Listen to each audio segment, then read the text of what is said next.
thanks everybody for coming. Maureen, Drew, Fred, John, Jack, how are you? I think that there won't be much of an introduction here because everybody here knows the two speakers today.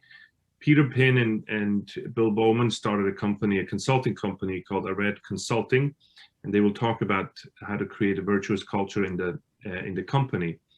But both of these speakers are also our colleagues. They were both professors or are professors at the Bush School of Business. And Bill has the specific distinction of having been the dean and has fearlessly led us for a few years through some of our, I think, through moving into our new building and establishing us there.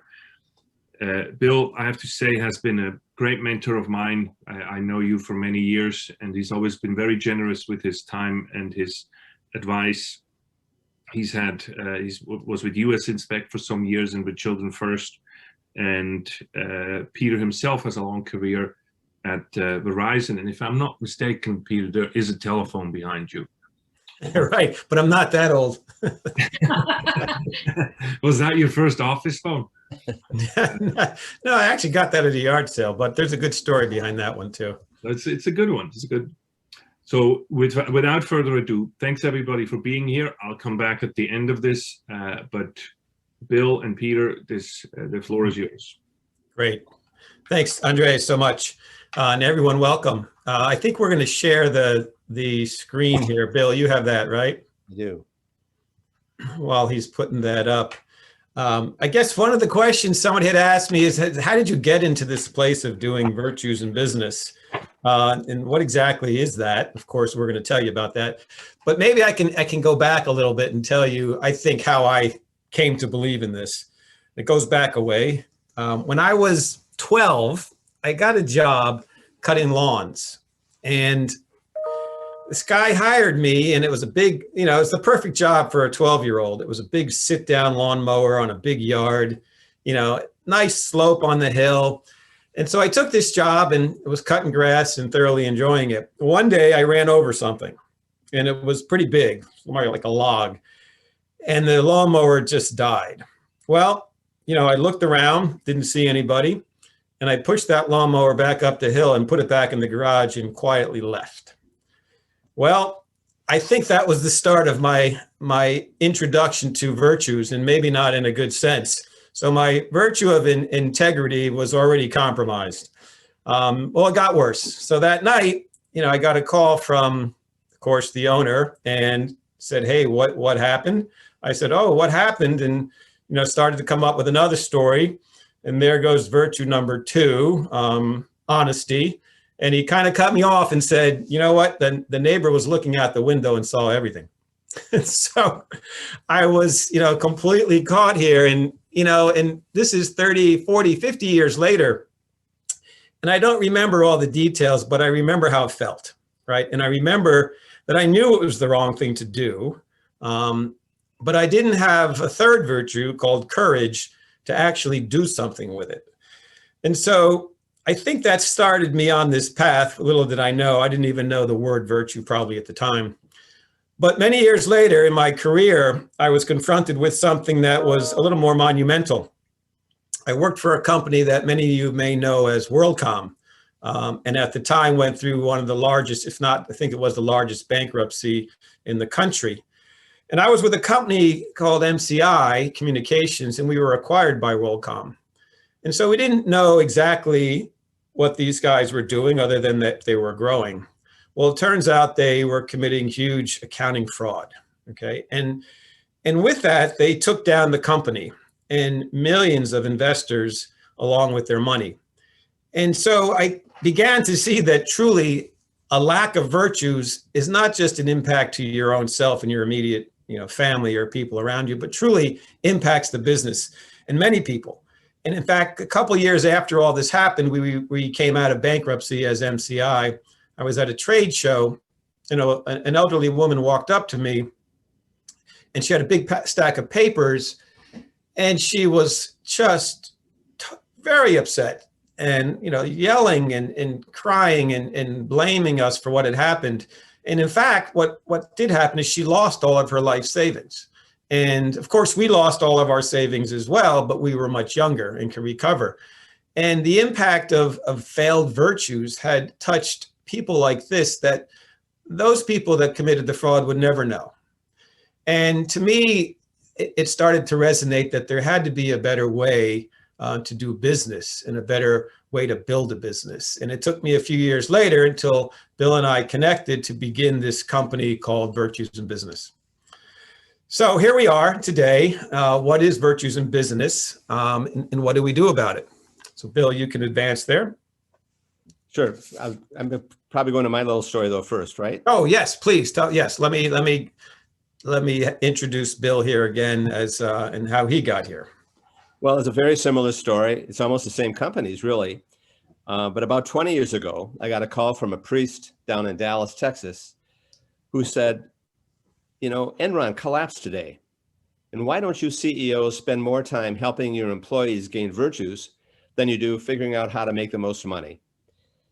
And I really wasn't immediately sure that an employee's character was something that management had to really worry about. That's something hopefully the person brings into the company. But after some discussions with Father Barrett, I really concluded that it was my responsibility. And therefore I really wanted to understand, you know, what were the best virtues, you know, how do you create training around virtues, and how do you help people who are interested in growing in virtue to do that? And that was the seed really for Arete, and Peter and I got together and compared stories, which were remarkably similar. And that was that's how we got rolling. Thank you, Bill. So what is a virtue? I guess that's one of the questions we'll ask and answer today. But the human virtues are not unknown. They're not a concept that's new and trendy. It goes back well over 2,000 years, of course, to Aristotle, who recognized that if we want to do something greater and to perform excellence in what we do, well, it's not just willing it in to happen. We actually have to be able to practice this and make it a habit. And so the virtues that we're talking about are all things that can be practiced, and in fact have to be practiced if we want to introduce them into our organizations. When we want to influence, you know, the culture and the behavior of a company, you know, you really need to have a process. It's not something that is random or haphazard. And so what Bill and I did is we put together the process of introducing virtues into the operating models of a company. And this could take different forms.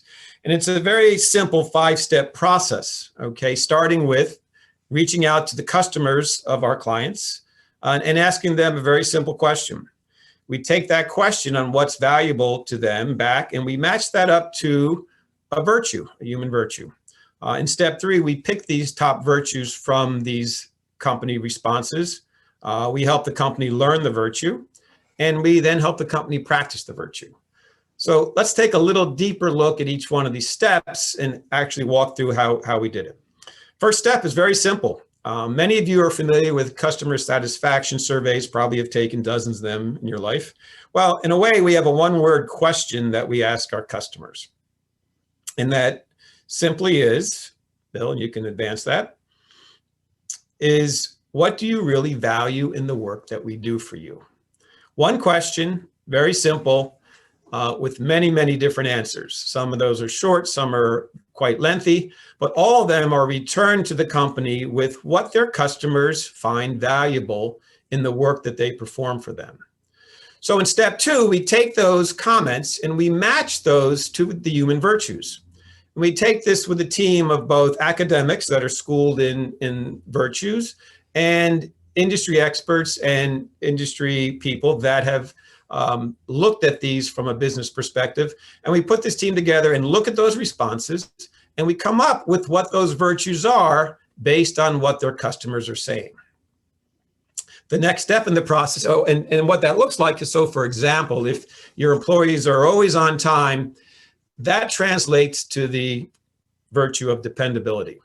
Likewise, if your response from your customers are your teachers have a positive attitude, if you're in a school, that translates to optimism. Your inspectors are really thorough was another comment received over the years, and that we translated into diligence. And then all of you, if you think about your own companies, and if you ask that question, you would begin to see what some of these virtues might be that are appreciated by your customers. Well, in fact, we've cataloged over 130 human virtues that are out there. And if we look, and we will look later in this talk, at some of those top virtues as companies have chosen them. Step 3 is to then pick 5 of those top virtues. And we may have discerned that there are 15 or 20 different virtues that their customers talked about. But to be manageable, we pick the top 5 and then begin to work with the company with those top 5. And so for the 2 companies that we highlight here, where we did this study, completely did this study, were Bright Horizons, which is a childcare company, and US Inspect, which is a building inspection company. Very, very different companies, different goals, different employee base. And what we were sort of hoping is that the companies didn't have the same 5 virtues that would suggest that every company has those 5 virtues. And fortunately, they didn't. They came up with their own virtues that make a lot of sense. If you think about Bright Horizons, which is a childcare company where teachers are the employees pretty much, you can understand how these virtues of patience, tolerance, optimism, commitment, and perseverance make a lot of sense.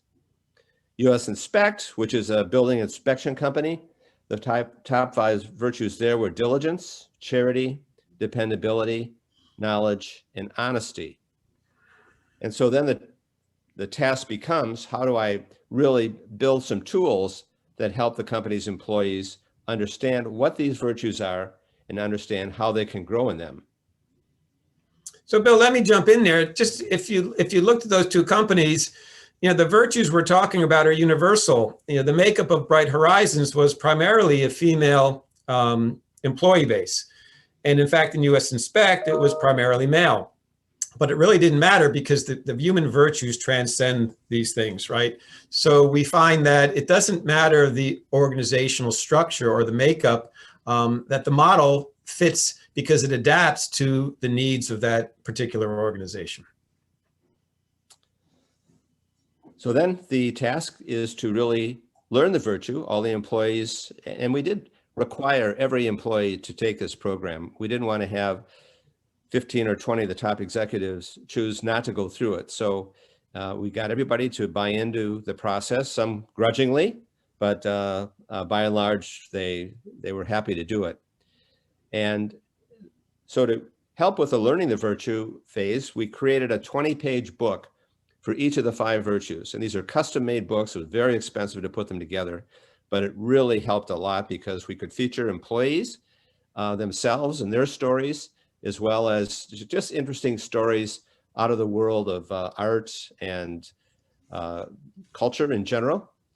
And just for example, the book on diligence had 3 parts. The first part was to define the virtue and put it in a cultural context, and looking at that virtue in literature and art and poetry and history.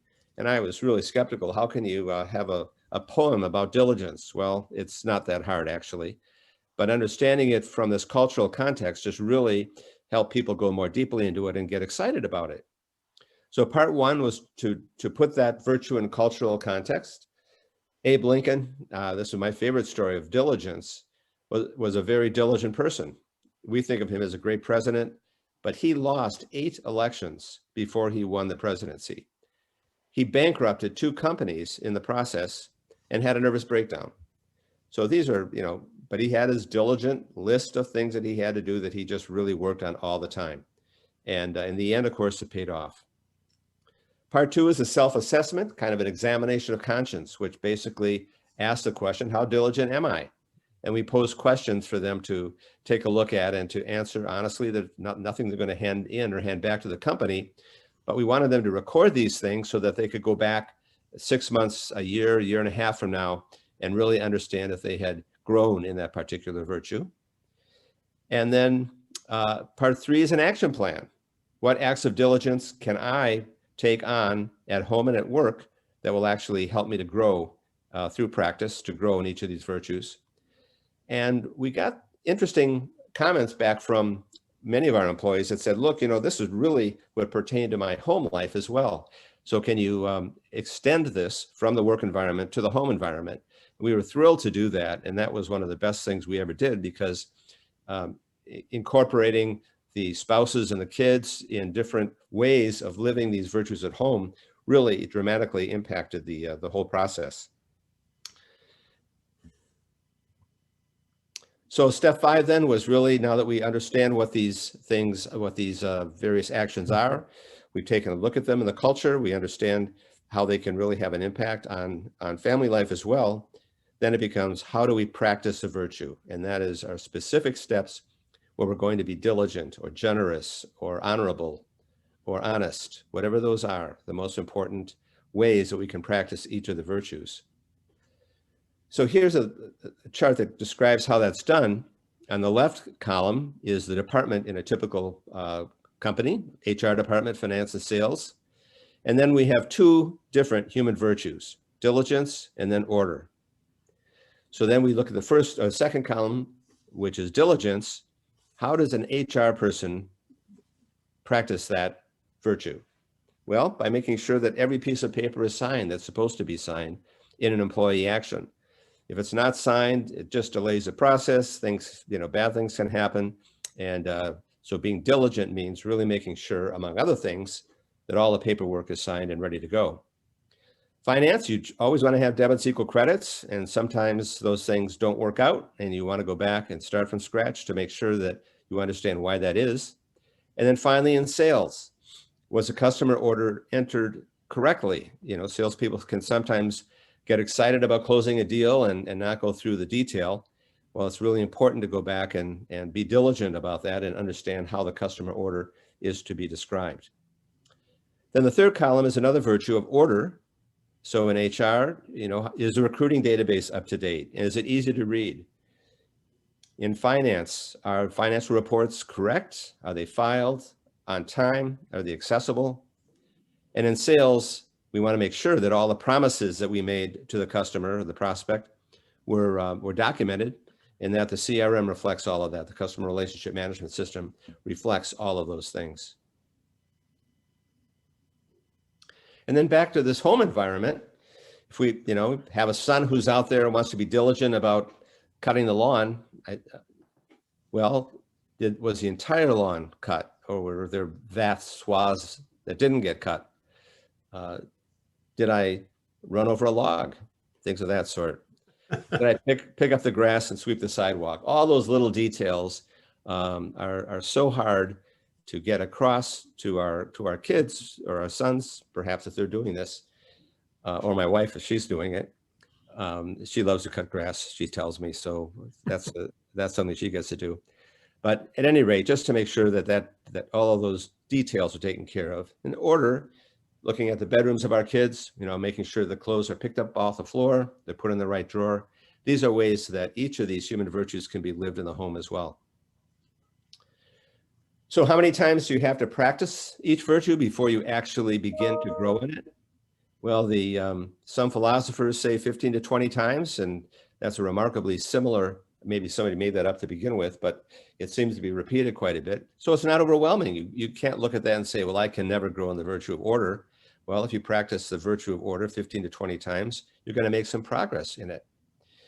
And what we did in this program is we took each of the 5 virtues that we determined were the most important to the customers, and we practiced those for 3 months at a time.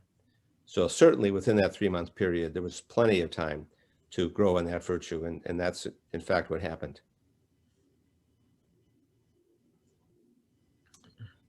Okay, well, there's some unintended consequences here that were quite amazing. This was not a cost-cutting measure.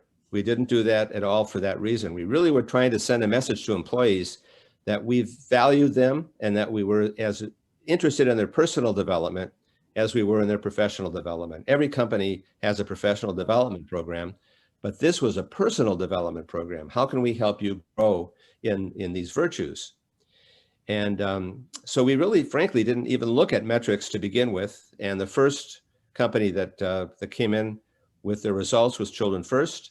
And unfortunately, we didn't document all the metrics up front to compare them with the metrics as the program ended. But we did have other sources of data there, so we could take a look at that. Perhaps not as deeply as we did with Children First, with US Inspect. But with Children First, we did have turnover data. Every company has turnover data, and our teacher turnover was reduced by 1/3. And teachers turnover around 80 to 100% per year in a child care center. So any kind of reduction that you can get in that is real savings to the bottom line. And for us, it was over $200,000 a year. I went up to on a sales call to a company, Fortune 500 company up in Minneapolis, that had called us kind of out of the blue. It's sort of unusual. Usually, we're there prospecting and making calls ourselves. But they made the call to us and asked us to come up there, that they were interested in buying $1 million childcare center. Well, this is unbelievable that something like this would happen. But I walked into the office and the head of HR said, you have to understand the only reason you're here is because of your Virtue program. We really think that says a lot about you, and we're very much in the same kind of a mold as that. And, we're really interested in working with you if we can do all the negotiations and make sense. And of course we did, and close that deal. And then the ability to attract top talent. At Children First, we were able to get, we got a VP of sales and a VP of marketing we never could have attracted without this program. They just wanted to work in a company where they really were doing something good, and they looked at this as something that really was important and good. US Inspect, as I mentioned, we had a little bit more time here, and so we actually did do the metrics up front, looked at their key success factors. There were 7 of them, and one of them was turnover, of course, and that fell from 20% to 14%, and then down to 8% 2 years later, which saved over $400,000 a year. And then secondly, even more dramatically, was a reduction in customer claims for bad inspections. If we did an inspection and we missed a whole bunch of mold in the wall, or we just didn't see that the roof was falling in, or that there was a big crack in the foundation. Well, if we miss those things and a customer buys a house relying on our inspection, we've got to go back and remediate. And that's very expensive. It was costing us $1 million a year. We tried sticks, we tried, pleadings, we tried everything we could, but we just couldn't move the needle on that metric. But with this program, it did. And over the 2 years, our actual claims for bad inspections went from $1 million a year down to $150,000 a year, with a huge savings of $850,000, not just in 1 year, but in every subsequent year as well. And that came really from a bunch of our inspectors getting together and saying, well, let's be diligent about how we do the inspection. And we're doing them randomly right now. Some people start in the basement, some people start in the attic. Why don't we just all agree that we're going to start in the basement, in the southeast corner, and move up from there? And that little piece of diligence just had an incredible impact on not missing problems in the house. So let me just take a step back and look at this before we finish up in the broader markets.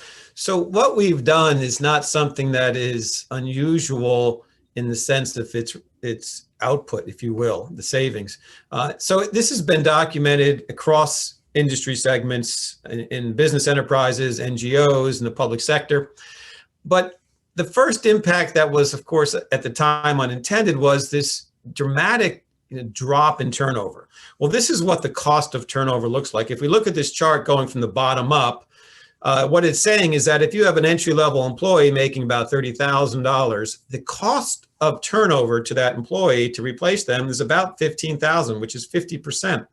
That turnover is based on lost productivity, perhaps the recruiting company cost to bring them on board. It could be training. All these costs that come into that represent about 15,000 of that lower end first level employee. At the mid level, it's even higher. It's over 100% of the salary of that employee. And at the very high end, as you start reaching, where the bonuses and perks are negotiated differently, the cost of turnover is dramatic. So for those that have seen these numbers, you've probably seen different charts, and they slice and dice this in many ways. But I think at the lower end, from all the charts I've seen, you're roughly around, at a minimum, 20% cost of turnover for each employee. And that's at the very, very low end. So what Bill was talking about really had a tremendous impact on the financial bottom line. And so that was an immediate result that happened, and that they documented. So if you go on to the next slide, Bill, what this one is showing is that what we're talking about is culture, right? And this particular study goes back 30 years, where people were documenting the impact of a positive change to corporate culture, right, on performance. And these numbers are just absolutely stunning, right? So if you look at the first column, what it's saying is those firms that had performing enhancing culture saw tremendous growth in the revenue, employment, and stock price and income, versus those in the second column that had no performance enhancing culture. Well, that's a pretty broad, spectrum of things when you say culture. But what we're talking about with the Virtues in Business is truly part of that cultural change. So this becomes a cultural change. Now, there are more dynamics, but it is part of that stat, if you will, that says when you do make positive impact on your culture and you change it, the results are dramatic. And if you look at companies like Deloitte and Boston Consulting Group and many others that continue to run these types of research projects and these looking at culture, they continue to do it up through today. So this is not a phenomenon that just came and disappeared. The impact is pretty clear across all these studies. The question is, how do you actually do it and make it happen? And so what Bill and I are talking about is really one way of impacting culture as well. Many of you probably have seen it in terms of employee engagement. Okay, and recently there's been a lot of research done on the impact of employee engagement. And that, in fact, is exactly what bringing Virtues into business is as well. So what if you could create a program that would help your employees professionally and personally and would improve your financial performance? Well, I'd buy it, Bill. Good, thank you. And that ends our presentation. So back to you. Thank you very much. Let's do stop the share so we can see each other, and let's open this up for some questions. If somebody has a question, I think there were a couple of questions going around on the text. Somebody asked Bill if you all would share the slides later on. Sure. I think we're recording this, and yes. So I think all of you will have a link to the recording, so you should be able to take a look at them. Chad, how are you? Please go ahead. Can you hear me okay? Yes. Okay. Yeah, I do have a question for Bill and Peter. The great debate on what is the first virtue. Is it humility or is it courage? C.S. Lewis and Aristotle, I think, disagree on that. But which virtue is the first virtue, would you guys say? I like humility simply because it's a gateway to all the other virtues. I mean, the greatest virtue is charity, of course. But in terms of human virtues and the gateways to the human virtues, I think humility is very, very important. The interesting thing, Jack, is that, and in my own story, is that often these virtues are tied together, right? So I had failed at the honesty and integrity because I didn't have the virtue of courage, right, at the time. And so we find that they're linked in many ways. And someone had asked the question, how do you pick the top 5? Well, we actually don't technically pick them. The customer picks them. And so if we sent out the question, what do you value most about doing business with us? And we received 100 responses. The ones that rose to the top of those 100 the most would become the top 5 that we would choose to use for the program. Very good. Very good. I see that Chad, we haven't met yet, Chad. How are you? Please go ahead. Maybe you say who you are and what your background is. Sure. So my name is Chad Edwards. I am president and CEO of Immersion Design. We advance clients who advance society. We just happen to do that through architecture, engineering, and sustainable consulting and planning. My question is related to the question I asked earlier about how do the top 5 get identified? So thank you for that response. But it also seems that then you're sort of playing to your strengths, right? Like if your customers value certain things about you, chances are you're pretty good at it. Otherwise, they wouldn't value that from you. You know, they're not going to value your weak areas. They're going to value your strengths. Yep. So in some respects, you're taking, correct me if I'm wrong, but it seems like you're taking the strengths that are already identified in the client's culture and trying to find ways to enhance them, or maybe even identify them and bring them to the surface. Is that fair? That is fair, and that actually was the intent, because we debated, well, should we go in and really ask them what virtues are we really missing? You know, what would we like our customers to have? And what we said, like you can say with so many other initiatives and with people and helping them to develop, that it made more sense for us to go after the strengths. We have a competitive barrier now. Let's double down. Let's make an investment in that so that we really are super, super good at that, as opposed to just going back and trying to figure out, okay, what do we have to kind of fix? And not that fixing isn't important, but we saw this as more strategic. Yeah, and I can't fault you in that for sure. I mean, it seems like you're widening the moat for your clients. It just made me curious about sort of how Peter introduced this. You know, Peter saw the weaknesses and needed to correct them. And so within your program, is there anything in there about identifying weaknesses, particularly around virtues, because those could be catastrophic? Sure. So it does bring in, Chad, it's a great question in that it introduces sort of the opposite. So if you go on our website where we categorize these virtues, we always list the vice, right? That is the opposite of that.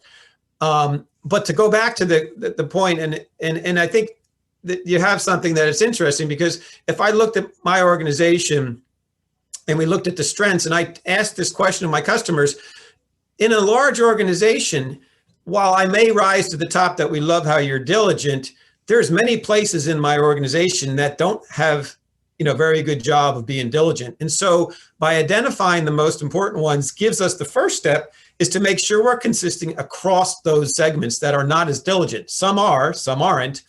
And when we fix that, maybe it's an interesting next step, maybe to look then deeper at those vices. But if we fix those virtues consistently, and believe me, it's not so simple, right? We got to actually practice this and make it happen. It opens up the doors maybe then for looking even deeper at some of those trouble spots in an organization. Bill, I'm sorry, I might have cut you off there. No, we've been together too long. That was exactly what I was going to say. Great. Other questions? Dan, hi, Dan Bakhtiachi. It's nice to see you. Thank you. Great to be here. I actually have a question. Great. So I've been working in very small companies, for the past 5-10 years. And this sort of thing is definitely not a priority generally for like small, fast growing tech companies, but I think it's extremely important. So as an executive, but not the CEO or founder of these companies, how do you think I should think about trying to, get the other executives, the founders, to sort of buy into, how important just thinking about sort of the virtue development and maybe even framing, the values of the company in more in terms of virtues versus sort of aspirational things. Would be very happy to hear your thoughts on that. And thanks for putting this together, everyone. I really appreciate it. Great. Well, I think we've discovered that you have to have the top executive support for this program. All it takes is a top executive to roll their eyes once in a conference room and the whole company gets the message. This isn't very important. So we really do, you know, it's not worth doing if you don't have the top management there. But your point is that oftentimes it's just not. It's not that they reject this approach, it's that they don't know anything about it or how it might work. And so maybe that first step might be a first way to kind of begin to move some people closer towards a program like this, which is just simply, let's survey our customers and see what they really value about us. Everyone's interested in that. And that's the first step of this process, but it's also a very interesting step, certainly for a top executive at almost any company, wanting to know, well, how do people see us? What do they really value about what we do? And then it might be a little bit easier to bring in the next steps once there's sort of that buy-in on, oh gosh, this makes a lot of sense. Well, then how about taking a look at, you know, how do you actually develop these virtues within our employees so that we serve our customers better? Yeah. So Dan, I would say a couple things as well. You know, there was a great book out there called Neuroselling that, you know, talks to, you know, when we're trying to work with somebody, before they'll ever believe the statistics and the facts, no matter how many you throw at them, they got to believe in it, right? And they got to believe in you. And so if you reach those other execs in your company in the belief of what you're doing, and they trust you, these facts then become self-evident. I mean, the turnover, you know, savings and the cost savings are, you know, phenomenal and they're pretty consistent across, you know, different places. But I could throw those facts at you and, yeah, I've heard them before, I've seen them before. Is it really going to happen to me? So I think there's a process to do it that, you know, where you approach these, you know, these other executives, but you're kind of in the right spot because being small, if you get the culture right from the beginning, and I think you probably have had many discussions in your own organization, you know, it sets it off on a path that is far better than if you get it wrong. And so I think companies, especially in your stage, as startups, it becomes really critical to getting that piece right. Okay, and I'm sure this is again a debate, but to us it's about as important as you can be, at least from a sustainable long-term, you know, growth of that company. You know, as you grow and take next, you know, those bigger steps, it becomes more challenging. You know, to the culture becomes, you know, really important, but even more challenging to sort of hold to, if you will. You know, one of the reasons we looked at this and it was the employees that built this. So while Bill said we needed the CEO endorsement, it was only to endorse the program. The program itself is built from the bottom up by the employees themselves. And so when that happens, if you talk about employee engagement, this is about as much employee engagement as you would love to have, right? They're doing it all. And then they're carrying it home with them and they see the value. So there's really good stuff in there, and every company, you know, has an opportunity to look at it a little differently.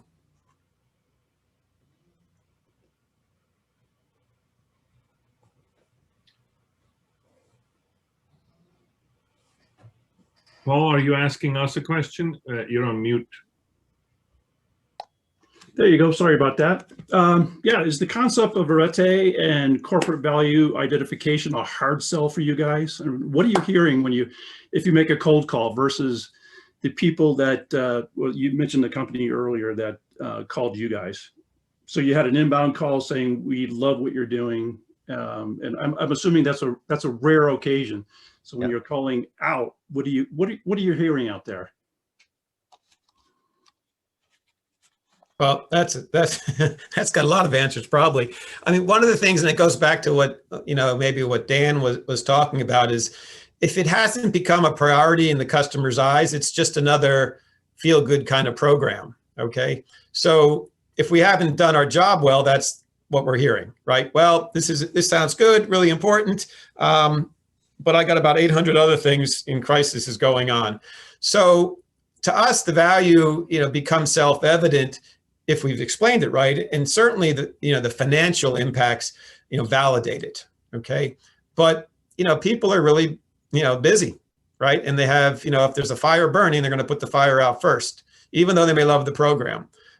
Which is why, Dan, in your case, starting it from the beginning, and we've had a couple companies that are really looking at this starting at the beginning. So we're sort of adapting a little bit of our program to meet that sort of a little bit more unique challenge than a company that's got, 1,000 employees or something, is a good place to be, right? So Bill, I don't know your feedback as well. Yeah, well, this is a classic,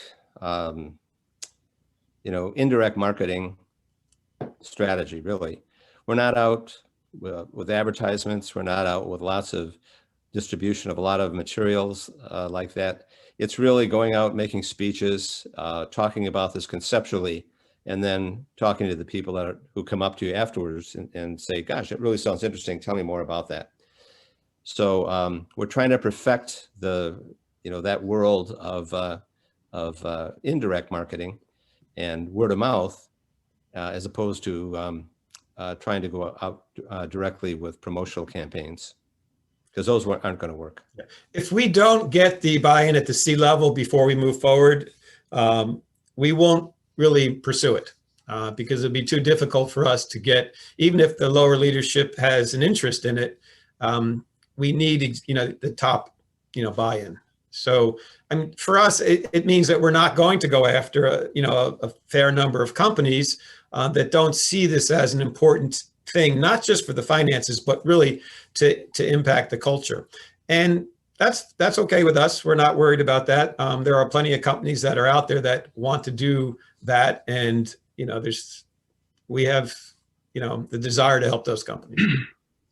We have a couple of people on who are actually who are teaching this very idea, what we're teaching at the Bush School, to high school students. I think, Maureen, you're one of those, and LC. Might be interesting to see. You're sort of seeing here two executives who do this within companies. Many of the people on here, Paul is doing the same thing of coaching people to do this. But then we have people like Dan or Chad who actually implement this in the companies. Might be interesting how you're seeing this, Maureen, teaching all this through our SEED program to high school students, what your impression is of this presentation. Yeah, so I haven't actually started teaching the SEED program at my high school. That's going to be in September. I'll start that. But right now, I've been the morality teacher at my school, and so I've been teaching virtue to my students. And so it's been really interesting for me during this meeting is to see that there are other people beyond like the high school curriculum that care about virtues. Is always just wonderful to see, because I'm always trying to tell my students this is so important, and it's important for every aspect of your life. And so I'm excited to share with them. There are people who have whole jobs around this, guys. This is important. That's great. Yeah. So I definitely look forward to implementing it into actually carrying out the SEED program in like a more formal way of virtue and business. Yeah. Yeah, any good business leader is going to care about this, just for its own sake, but also there's an overlay. Excellence always produces abundance in nature, in your spiritual life, but here as well. And therefore, excellence, virtue also produces profitability in that sense, because it's one way that abundance is measured in business. And so this overlaps.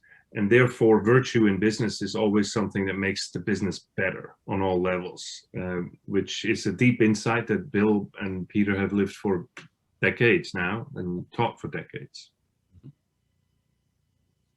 Let me see, Peter, do you want to say something? I'm not sure that you and I had the pleasure to meet each other yet. Oh, hey, thank you so much. And Bill, you and I go way back. Yeah. To Good to see you, Peter. Opus Day at Arnold Hall and everything, and I've thoroughly enjoyed this this presentation, guys.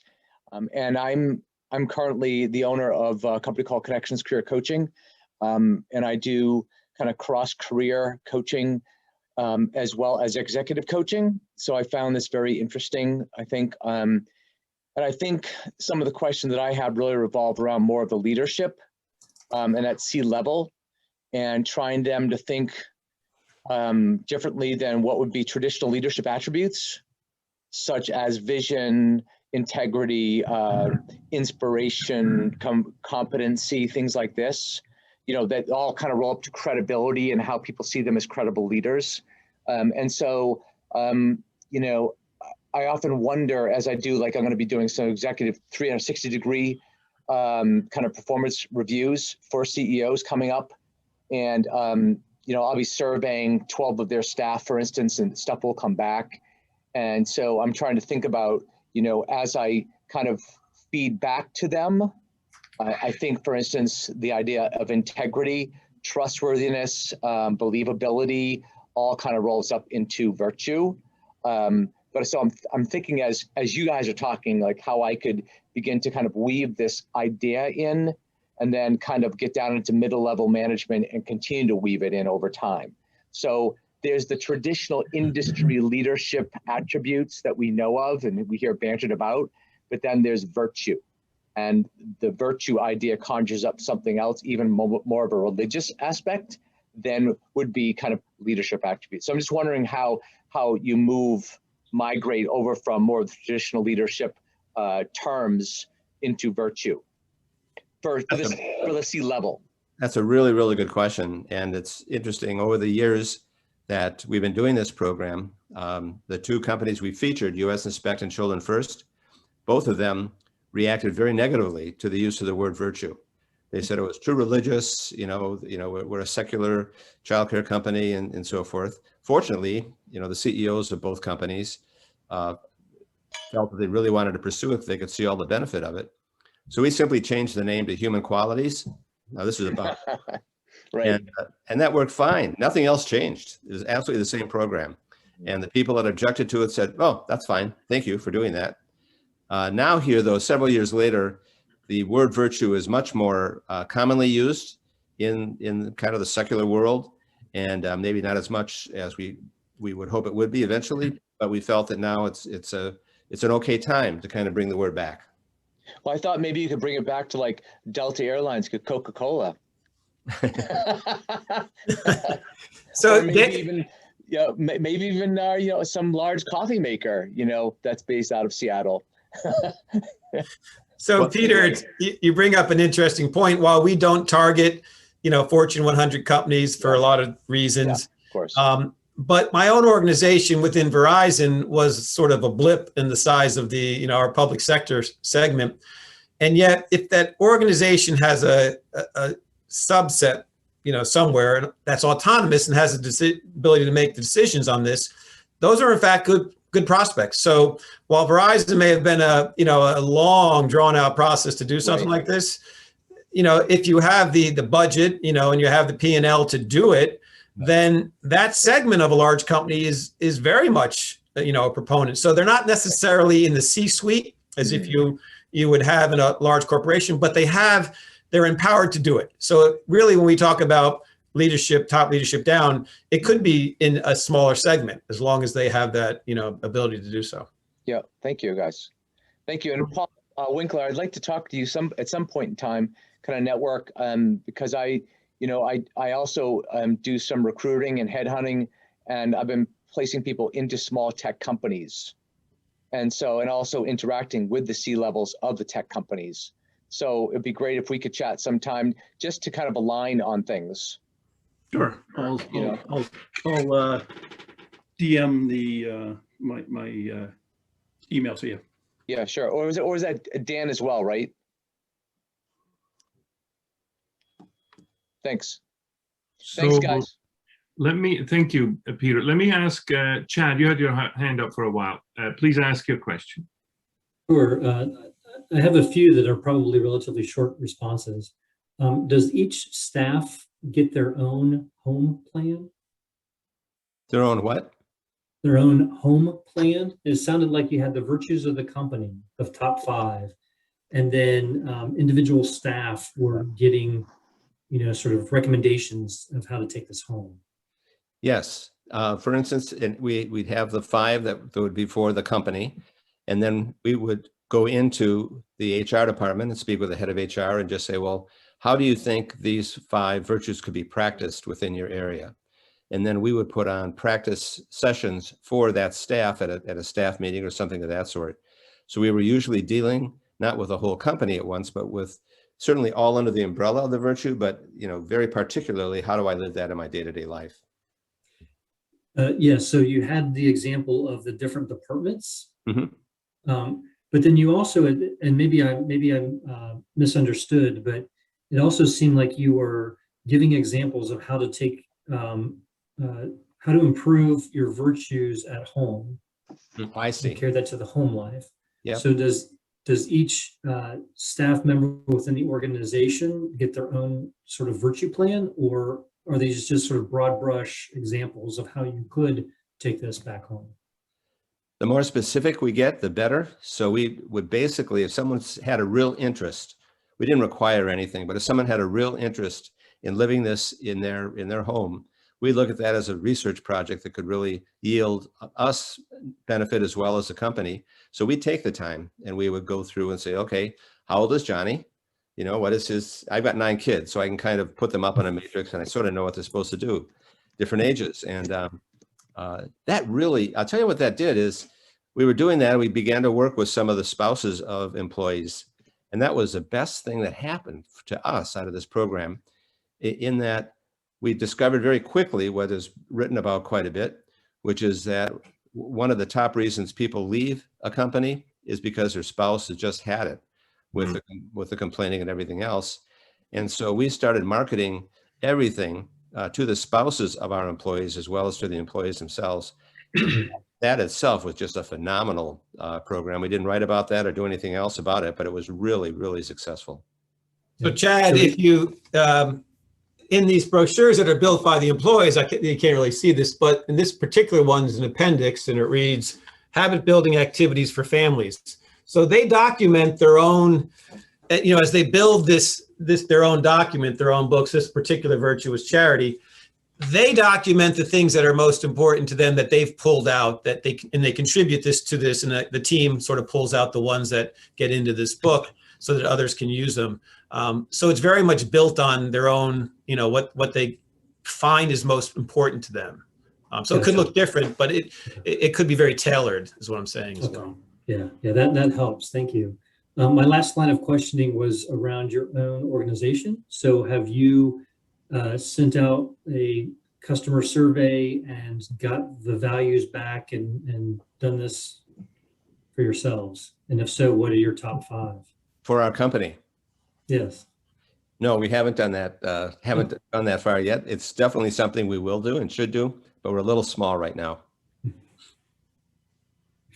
Hey, Bill, one last question, and I have to blast out of here at the top of the hour. And Peter, either one. What have you found is your typical length of engagement with the companies that you're working with? Well, the pre-COVID or post-COVID? Yeah. It's much longer during COVID. Yeah, I bet. But the design goal is to have the program be 18 months. So there are 5 virtues. Each one of those virtues lasts, if you will, for 3 months. So that's 15 months. And it takes us 3 months to kind of get up to speed and do the front end work. So that would be a very complete program. We've also done them much smaller scale because not everybody wants a program that's that large, where they'll say, look, just give me my top 2 virtues and put a plan together there. And so that can be done as well. Thank you. Let me, since I want to honor your all time, and we can stay on to ask more questions, but let me just say, this is now our Lunch and Learn series. This is something that we plan to do several times throughout the semester. If you have ideas of speakers and topics that you'd like to have, we're happy to take those in and find either get the people you're suggesting or find people with those specific qualifications. We have a really interesting one coming up next. He's actually our entrepreneur in residence. His name is Brian Walsh, and he's going to talk about crisis management or leading a company during a crisis. He should know what he's talking about, especially in terms of startups. Dan, you might get a kick out of this because Brian is the quintessential startup entrepreneur. He started a company called Faith Direct, which is the donation software for the Catholic Church. It started with the Catholic Church exactly when the priest scandal hit in the early 2000s. but he made it very successful throughout this whole challenge, and eventually had a liquidity event maybe 5 years ago. It's today the second largest company in that field. Now, just in time for COVID, he figured that he would like to create a company that provides a way to tip people again, like the people who clean your hotel room or the valet and so on. In a cashless society, how do you tip people nowadays? And so Brian came up with an idea of creating a mobile app that would allow you to tip these people just in time for COVID to shut down all of that industry. And yet he's prevailing and the company is growing. He's had some great success, and he's going to share with us during the next Lunch and Learn for half an hour what he's doing and what his theory is. And then for the second half, we can ask him questions and learn from him. I also want to thank Rachel for organizing this. She is the force behind all of this, the Lunch and Learn and much else of what Sioka does publicly facing. So thank you very much, Rachel. For all of you, I would like you to sign up with us. We're on primarily on LinkedIn, and if you please go on the Sioka Center LinkedIn page and put your like on there or follow us, then you will also see as we go on the different offerings that we have. And so with that, it doesn't have to end right now, but thank you, Bill, and thank you, Peter, for doing this, and thank you all for attending. If you want to stay on and have another question, Bill, Peter, I presume you can stay on for a few more minutes. Absolutely. Thank you, everyone. God bless you all.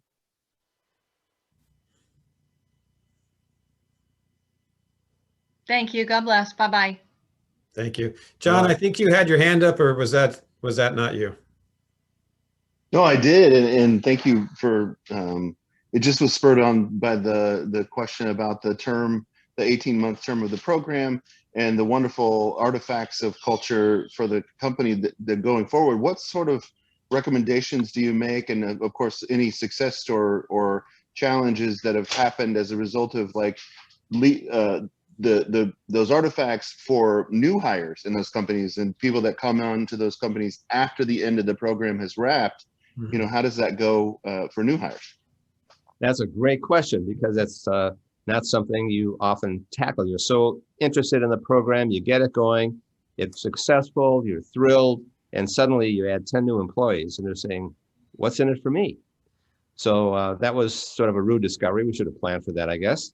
But what we actually did was to put on a program that met every week for several weeks that helped them to kind of understand the language, the direction, and they ended up being more tailor-made for folks, and that was okay. But it is something that we have to get much better at.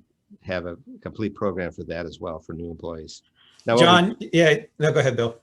But just what we did do is to create there's actually a case on this to create a sort of a list of all of the important virtues that any company would be interested in, and then to really go after new employees with behavioral questions that address that virtue. So we'd have the virtue of patience, and then we would work on 2 or 3 behavioral questions that HR could use to really assess whether this person had a particular interest in patience or could grow in that particular virtue. And those behavioral questions really, really worked out well. John, just to comment on that, you come from a spot where it sounds like you've seen one too many programs started up that failed. And, you know, I can tell you how many times, you know, more than 2 hands that we've had training or programs, and that key element of how do you sustain it. And so one of the things about the Virtues program is we don't let you off the hook, right? In other words, it's not a one-time training. You have to really, to learn the virtue, you have to do it, 3 months, and it's consistent every week. There's engagement until it begins to sink in. Then the hope is that it takes hold as you go forward, but your management team, your leadership team then is also, on the hook to make sure if it's waning that they're involved. But that's an age-old problem for every organization that introduces training. So the one thing about this, it wasn't a one-time training, right? It's, you can't do it that way. And the hope is that once it becomes that habit, right, it's going to be, easier to continue. I want to bring Darren into the discussion. Darren, welcome. Nice to meet you. Yeah, it's good to put a voice with a face and a name. And I don't mind just saying off the bat, there's not too many Bill and Peters out there. And I think we all need to be talking more because we've all got the same problem. And unless we've got a business model where people are thriving with this type of work, I just think that we're better off together. I've got a call in 28 minutes with a client. In fact, that's why just full disclosure, that's why my mute and my camera were off, because I'm prepping for that. But I wanted to be here and support you guys. But I've been working with them for 3 years and they paid me really well. Okay.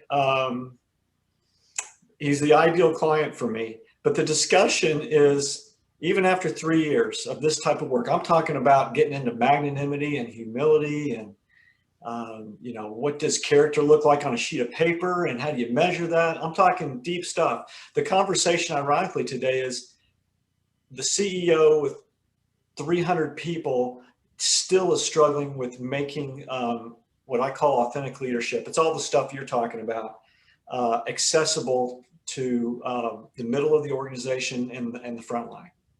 Believe it or not.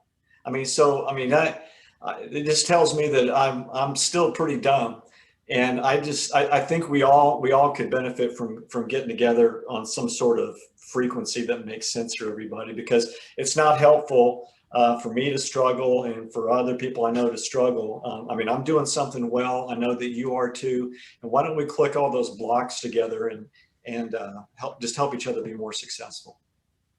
That is certainly one of the objectives that we're having here with these Launch and Learns, but also the bigger focus of the Bush School to bring like-minded Catholic leaders together to have these discussions. But Peter, Bill, what do you have to say? Yeah, no, Darren, thank you. It's interesting. So like you said, this collective group, and Andreas, it's much larger. Maybe our one piece is you identified a challenge to get it to middle management, right? Maybe getting that character definition. Maybe your CEO's got it down and he's strength of character, but it's still not conveying down or moving down the chain. So maybe some of the work we do can fill a piece of that puzzle for you, as you do your work. It might not solve all your problems, but it might be that one piece that you need. And we'd be more than happy to dig into that issue with your business and see how you get to your customers that way to fill that hole. And if we could help, we'd be more than happy to. I think Andreas's point is that part of this program is getting these pieces together because we can't figure it all out ourselves. Right. And we're not getting any younger, Peter. Well, I know that one. Bill is, though. Bill looks younger. Well, Darren, I think that's a great question. We're into word of mouth marketing, right? And so we kind of look around and say, well, where do we speak? Where do we put together our programs? Where are the leaders? Where are the trade association meetings around these issues? And there aren't any. And we're going to have to start them if they're going to exist. So I'd love to talk to you about this and see if we can. We've got the Bush School right here. There are 26 full professors in the Bush School that they all understand this, and they've got other jobs, they've got other things they've got to do, but there are a lot of them, I think, that could be interested in this, and that may end up being the foundation for a lot of this work, would be the Bush School. Yeah, the vineyard is large, and none of us need a whole lot to really make this thing go. So, well, thank you for your comments. Yes. Yep, and good luck with the call. Yes. Okay, guys, this was really great. Bill and Peter, thank you so much. Well, thank you. We appreciate Yeah, that. our pleasure. Thank you for having us. Great job, Rachel, again. Thank you both so much. This was wonderful. No IT snafus. Maybe you should just come back into my class, help me out there. Run the Zoom. Yeah. Right. For a fee, of course. Obviously. Thank you both. Okay, everybody. Thank you. Thanks again. Have a good one. Bye-bye.